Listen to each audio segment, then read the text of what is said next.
What's up, guys? Neil Orfield here, and I'm going to show you how I will be setting up my fantasy cruncher for tonight's single game slate before the 49ers and the Rams. This is for the FanDuel slate. The first place I start is I adjust my columns so that I see what I want to see in the middle of my screen. I have a quick view save, so I'll go to columns, quick views, showdown settings. And now I can see my projections, ownership projections, and my exposures right in the middle of the screen where I want them.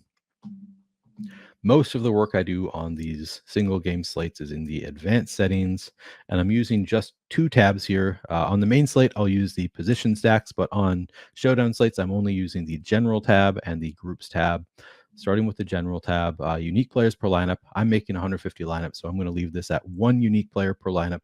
If you're making 20 or fewer lineups, I would suggest probably changing that to two unique players per lineup so that you don't have a lot of lineups that look essentially the exact same. That's sort of a matter of personal preference, but that is how I would approach it. In the team salary fields, I don't set a minimum salary. Typically, Fantasy Cruncher is going to want to give me the highest projected lineups that it can within the parameters that I set. So typically, those are going to be higher salary lineups anyway. I do set a maximum just as a way to get a little bit different. If you use the full 60,000 salary, which is the default, you're a lot more likely to run into lineups that are duplicated 200, 300 times. And then even if you get lucky enough to win, which is unlikely for any lineup, you're going to be splitting that top prize 300 ways and not making a whole lot of money anyway. So I like to avoid those lineups. I think if I win, which as I said requires a lot of luck, I want to win a lot of money. That requires getting a little bit unique, making sure your lineups are not just the standard lineups that people building on the toilet. Those lineups are going to be duplicated a lot of times. So I want my lineups to look a little bit different and still have a chance to win. So I'll set a max salary here, and let's say 58,500. I'm now leaving 1,500 on the table. I think that my lineups are going to be at least a little bit more unique here. Whatever you set here, it's in increments of 500 on FanDuel. I think 58,500 is probably the most that I would set this at. I typically leave even more salary on the table to get different, but that's a matter of personal preference. If you're okay splitting it a few more ways, you could set that at 5,900, 59,500. But I would suggest leaving at least a little bit of salary on the table so that you're not running into those most duplicated lineups. In the offensive players versus defense field, the default is max 2 players. I'm going to set this at max 4 players. So theoretically, I could have 4 players from one team going up against the defense from the other team in my lineup. I'm okay with that. A lot of people are not going to have that lineup, but a defense can score a lot of fantasy points while also giving up a lot of real life points. It happens from time to time. Works out better if it's a low scoring game, so they're not giving up a ton of real life points. But even if they do, you can get a lot of points via just turnovers, sacks, pick six, that kind of thing. So I'm okay with setting that at 4. Global exposure cap, I leave this at 100%. So theoretically, I could have 100% of one player in my lineup. If I do run into that, I might adjust it later so that I don't, but I typically set that at 100%. Randomness, it's a matter of personal preference. I'm using normal distribution randomness. I'm going to set this at 50%. If you are using classic randomness, you might want to set it a little bit lower, 30, 40% maybe would be my recommendation. I haven't used classic randomness in a while, so I don't know exactly what I would set it at, but probably 30 to 40% would be a little bit more similar. But with normal distribution randomness, it's going to assume generally in the distribution of projections in each lineup, it's going to be closer to that mean projection, to the base projection. For the most part, they're going to be assuming a closer projection to that. So I'm going to set that at 50%. Minimum projection included in calculation currently set to 3 fantasy points. So any player who projects for fewer than 3 fantasy points is not even going to be considered to be in my lineups currently. You could lower that. If you put it at 2, then any player between 2 and 3 fantasy point projection would be added to your player pool. I'm actually just going to give little boost to projections for players who are below 3 fantasy points. So I'm going to leave that at 3. And then players from each team max set at 4 currently. I'm going to keep it there. I don't mind an onslaught lineup at all. A lot of people don't want to use onslaught lineups, but they work out pretty frequently where you have 4 players from one team and just 1 from the other team. So I'm going to leave that at 4. And then I'll go to the groups tab and create the groups that I make on every showdown. Create new group. First group I'll make is Stafford in the MVP spot. Hey guys, if you're a new Stokastic Plus Platinum or NFL user and want to give our NFL DFS tools a test run before purchasing, we have a great offer for you. Get access to all of our NFL DFS tools 100% free for 3 days. This includes full access to all the premium content and tools for NFL DFS that we have to offer on Stokastic.com, including new tools such as our lineup generator and player compare, as well as player projections, ownership projections, top stacks, our boom bust tool, and so much more. Click the link in the description of this video below to join to activate your 3-day free trial now. Please note that Fantasy Cruncher is an add-on and is not included with this trial offer. So I'm going to find Stafford in the MVP spot, make him my key player. And then for the secondary group, and you saw the key here, you click this key to add a player to your key player. And then to the left here, these are the players you add to the secondary group. So I'm going to go and I'm going to add all of these Rams pass catchers to that secondary group.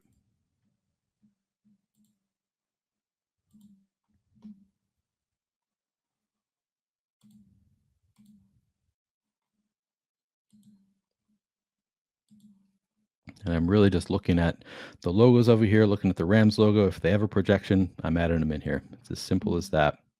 Some of these players might not even be active later, but they will have low enough projections that they won't get into my lineups anyway. So not really concerned about it. Not even looking at the names typically, just looking at the logo. If they have a projection, I add them to the group.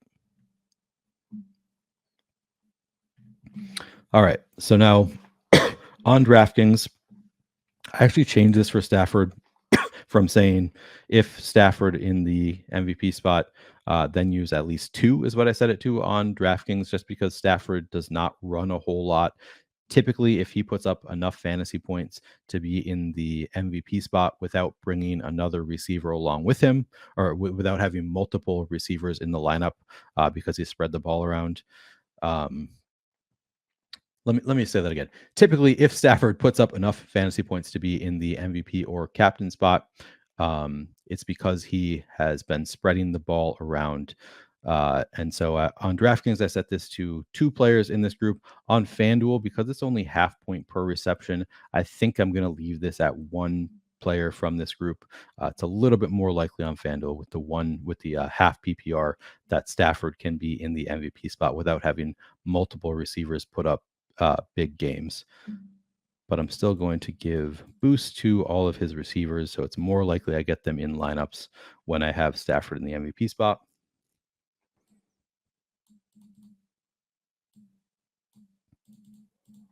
And I give bigger boosts to the players who do not already project extremely well, particularly Cooper Kupp here. He just projects so well that he's going to make it into lineups anyway. And also, I can't have him putting up such a big game that he's outscoring Stafford, so I don't give him quite as big of a boost. But all the other Rams receivers, I'll give a little boost there. All right, I think that's good enough for that group. I'll also create a Garoppolo MVP group.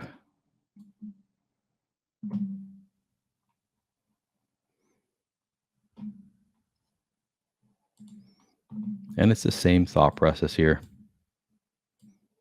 I'm going to go back and add all of the 49ers pass catchers into this group.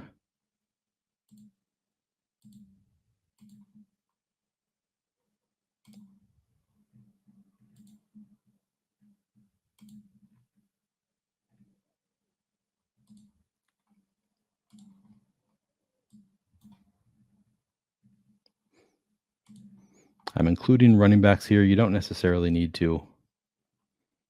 I think it's likely enough that it'll throw enough to the running backs. I'm going to include them in the group. All right, good enough.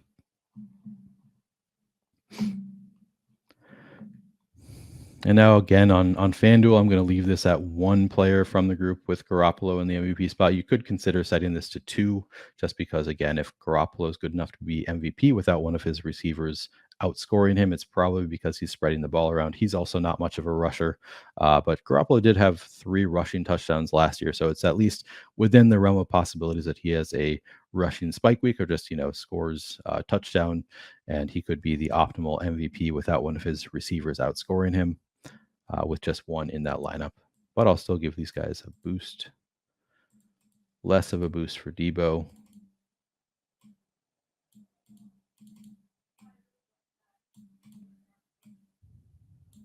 Everybody else, though, they probably need a little bit of boost to get into these lineups,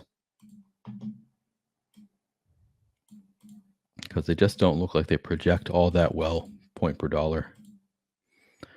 Actually, I'm not going to give boosts to the running backs. I'll include them in the group, but I'm not going to give them boosts. All right. Now, another group you could consider making is, and actually, I don't know if I'm going to make it.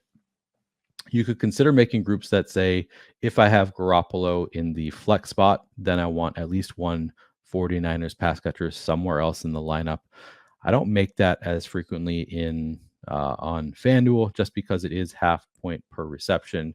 And Garoppolo, he could be the optimal. He could be in the optimal in the flex role with like 7 fantasy points and just spreading the ball around to his receivers. And because it's just half point per reception, it's a little bit more likely that he gets into that as the optimal in the flex spot, as the only Niners player to make it into a lineup without putting up a ton of fantasy points and without his anybody else outscoring him. So on FanDuel, I'm not going to require pass catchers with my quarterback in the flex role. I might go back and change that if I'm getting to it a lot. If I'm seeing a lot of lineups that have Jimmy Garoppolo in the lineup without any of his pass catchers, maybe I'll go back and make that group.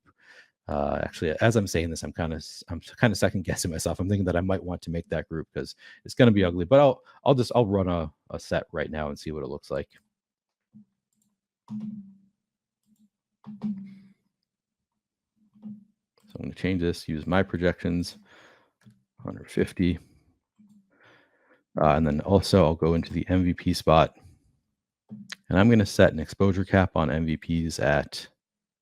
Ooh, I don't even know how much I want to set this at. Set it at 30%. So I get at most 30% of any player in the MVP spot.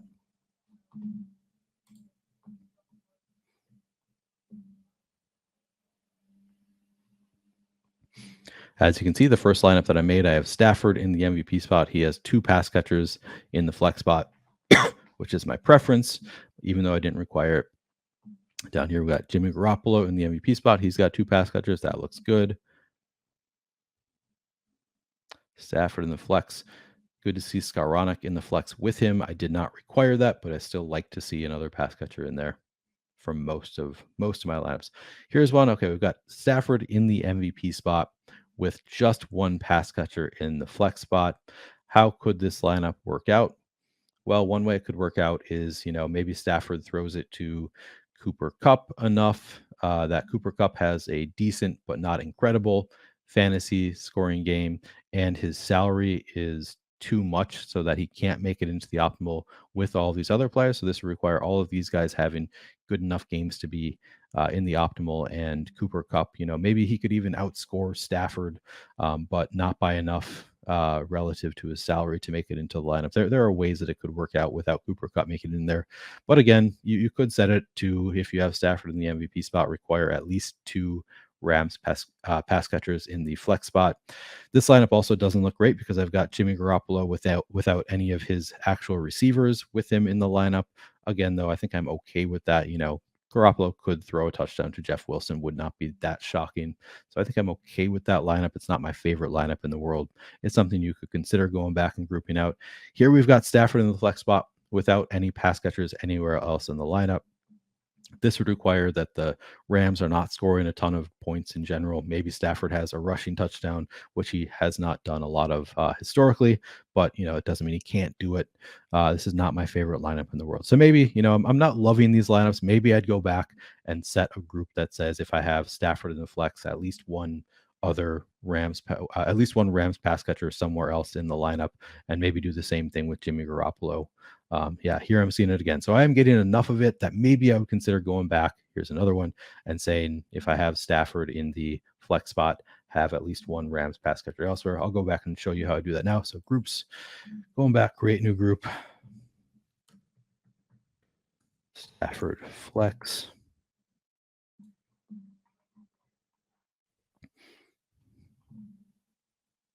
As my key player. And then I'll go back and add every Rams pass catcher.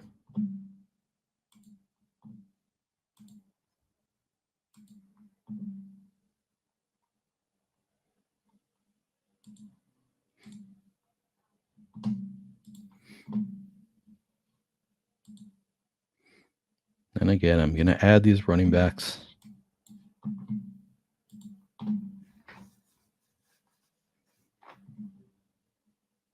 And because I have Stafford in the flex here, I can also have these players in the MVP spot. So I'm going to include Cooper Kupp in the MVP spot,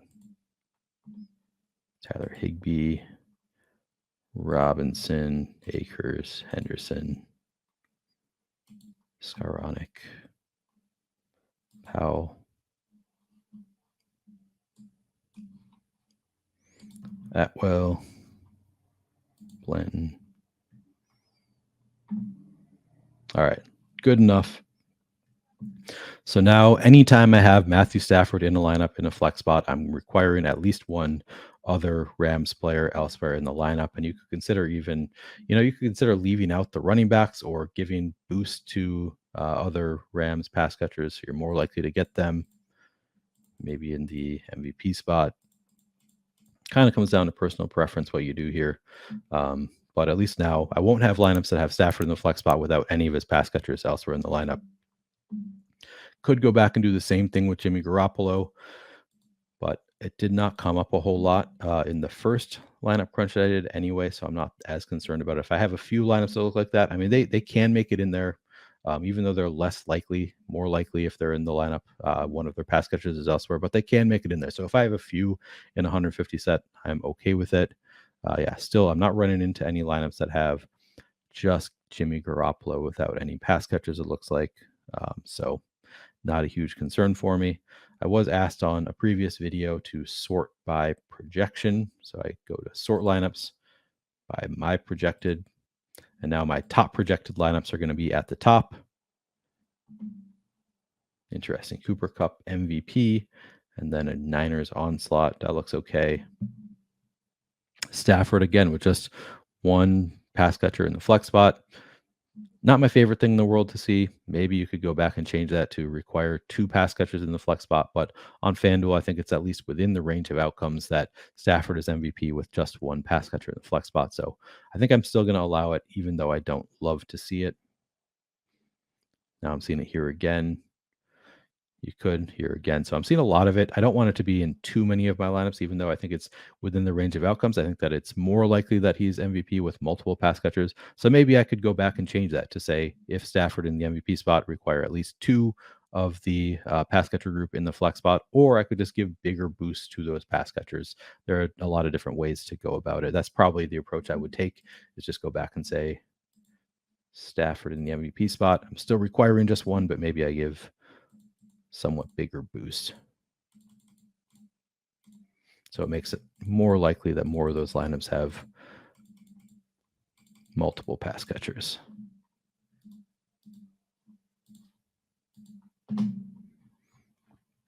Also, as I look through my groups, I can see how much I get of each player. I'm just going to go tab by tab, look at each position. Not getting to a whole lot of running backs. They just don't project all that well point per dollar on the slate. Also cannot get to Jordan Mason, Marlon Mack, Kyle Juszczyk because they don't project well enough. Maybe I give them little boosts so that I can get them in my player pool. Maybe I give Darrell Henderson a little bit of a boost.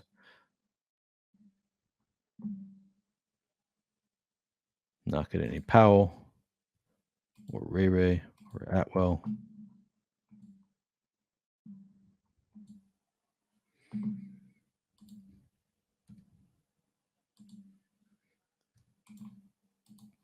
And then I'll run a crunch again.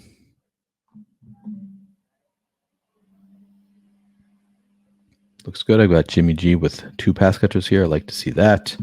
Debo in the MVP. We've got Jimmy Garoppolo in the flex, some positive correlation there. I made a group that said if I have Stafford in the flex spot, I have at least 1 pass catcher elsewhere in the lineup. Here we've got Kendall Blanton. Like to see that. Stafford in the MVP with at least, I didn't require at least 2, but I gave bigger boosts, so I'm more likely to get 2 in these. All right, so these lineups look a little bit more like the kinds of lineups I like to see.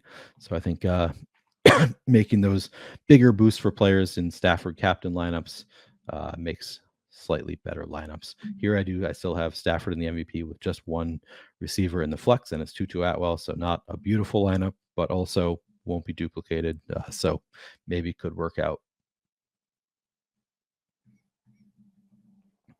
Anyway, this is sort of my thought process. I'll go through, and sometimes I do 20 different crunches. Depends on the day. I'll go through and crunch several times, looking at the lineups themselves, looking at the player exposures that I'm getting. Currently 14% Kendall Blanton. Do I really want 14% Kendall Blanton relative to his 1.6% projected ownership? I don't know. I'd have to go back and look at his routes run and his targets and how much of an opportunity he's really getting. Maybe I'd lower that projection a little bit to get less Kendall Blanton.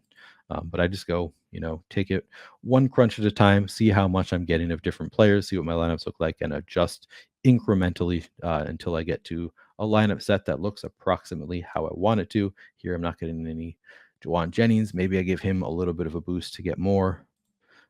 But this is my process. I'll just go through each tab, looking at each position, how much am I getting of different players? And you have to keep in mind that every player is relative. Their projections are relative to every other player on the slate. So if I am giving boosts to everybody else and not Cam Akers, his projection is actually getting lower relative to the other players on the slate. So these are the things you need to be considering if you do take this approach of adjusting projections yourself. Typically for newer players, I suggest not changing the projections yourself, not really going through my process, but instead you could give thumbs up or thumbs down if you want more or less of a player. It's really a personal preference thing, but typically if you're newer, I would not be going this approach of actually changing projections. I've been doing this a long time, so I kind of know what I'm looking at as I'm changing these projections. But if you're newer, you don't really want to, you want to trust the projections a good amount if you're newer. So I would be more hesitant to actually change projections aside from players who are maybe below 3 fantasy points, not going to make it into your lineup set. If you think you want them in there, maybe give those players a little bit of a boost to make sure they're in your lineup set. But other than that, I typically recommend the thumbs up and the thumbs down over here for new players, which is just an 8% bump to a player's projection if you give a thumbs up, and you can do up to 3 thumbs up, so up to 24% boost in the base projection. All right, guys, I think that'll do it for this video. Good luck tonight. I hope you can win some money using this or a similar process.